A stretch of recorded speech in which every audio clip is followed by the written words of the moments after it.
Limbaugh Show. My name's Ken.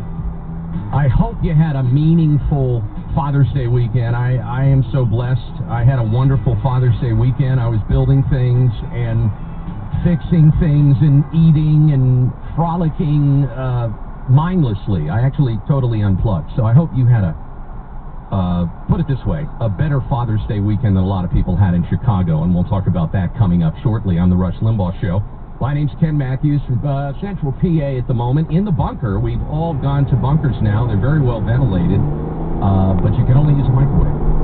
800-282-2882. Rush is planning to be back tomorrow. Just a heads up on that. We have so much to cover today, and I wanted to start with something that's troubling a lot of people, and I see this on Facebook, and I see this on social media, and you are not alone in being concerned about the direction of the Democrat Party. The Democrat Party has left most people with a brain.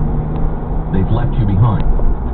So I talk to Democrats, Republicans, and Independents with what the segment we're about to share, because what has happened is somehow, because of political correctness and fear and whatever else is going on in the leadership of the Democrat Party, it has had a break.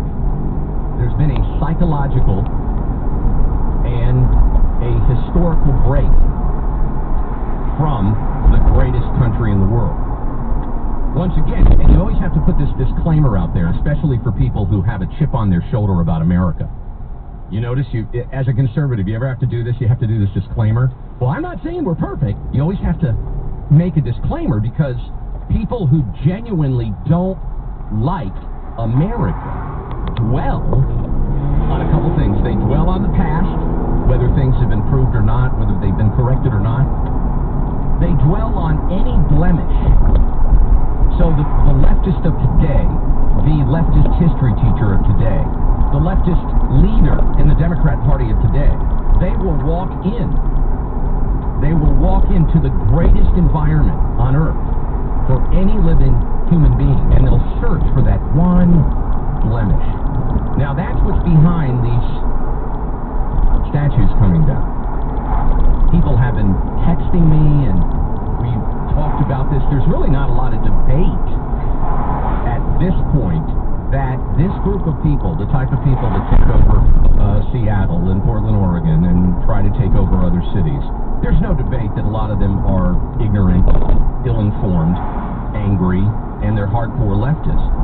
Something that a lot of people haven't mentioned, it probably was mentioned last week on Rush's show, I'm sure it was, but you do know that in Seattle, there is a 16-foot statue of Lenin still standing. Not John. Not the Beatles, Lenin. Vladimir Lenin, the Soviet communist leader that killed millions. Yeah, it's still standing. Yeah, I didn't see any graffiti on it a couple days ago. I keep up with it, because as we watch these statues fall, something that always precedes the demise of the left, and this is where the hope comes in, because I know there are Democrats, hard-working Democrats that love this country. They love law enforcement. They respect it. They respect the military. They respect the Constitution. They love their kids.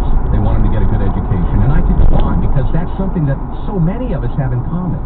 What we're learning now with this fringe group of lunatics, leftist lunatics, all over the country, burning things, tearing things down, terrifying people, giving out brochures, how to hurt policemen, how to ruin rallies. What we're learning is we are in the majority, because they've all crossed the line. But something that always precedes the failure of Democrat shenanigans. Shenanigans is a very, very scientific word. I think it was first used in the circus, but something always precedes it. And what is it? It's usually mockery, condescension, insult, and this elitist view. Do you remember the montages? And they were on Rush's show, and They were all over the country, and I still enjoy them to this day. All the people on the left mocking President Trump when he came down the escalator. The mocking. And President Donald Trump drove the comedy cycle of late-night television for months and then years. Yet so much of what they would mock about them, or him, excuse me, never happened. And here's a great example as we open up the show today. The president's concern seems to be that tearing down statues leads to a slippery slope. This week it's Robert E. Lee. I noticed that Stonewall Jackson's coming down. I wonder, is it George Washington next week? And is it Thomas Jefferson the week after? You know, you really do have to ask yourself, where does it stop? Okay, well, I'll tell you where it stops. Somewhere. Anytime someone asks, where does it stop, the answer is always, f***ing somewhere. You might let your kid have Twizzlers, but not inject black tar heroin. You don't just go, well, after the Twizzlers, where does it stop? So we learned, we always learn so much when people like John Oliver open their mouth, or so many of the late-night hosts. We learn that they're not that bright. They've got good handlers, good agents, terrible writers. I don't know how you go from the escalation of one statue to another and use Twizzlers to black tar heroin, and then show a picture of a little girl with, what the heck's going on in your mind, dude? Now, the funny thing about that, the only funny thing is, it exposed that the guy's a moron. And this is happening across the country. So, I got together a list, and it's growing. These are some of the statues that have been taken down just in the last 72 hours. George Washington, Thomas Jefferson, Theodore Roosevelt. The Natural History Museum in New York City has signed an agreement. I guess Black Lives Matter scared them too, intimidated them. That's how they roll, by the way. That's how the left rolls. Inside the leftist movement. And this is why it's so sad that the Democrats let the left take over the Democrat Party. Think about the Democrat Party. Think about all the Democrats that voted for Reagan. Think about blue dog Democrats. Think about your Democrat relatives that fought in wars. And now there's groups in the Democrat Party that are cheering on people, draping the American flag over, most recently, a George Washington statue, and igniting it.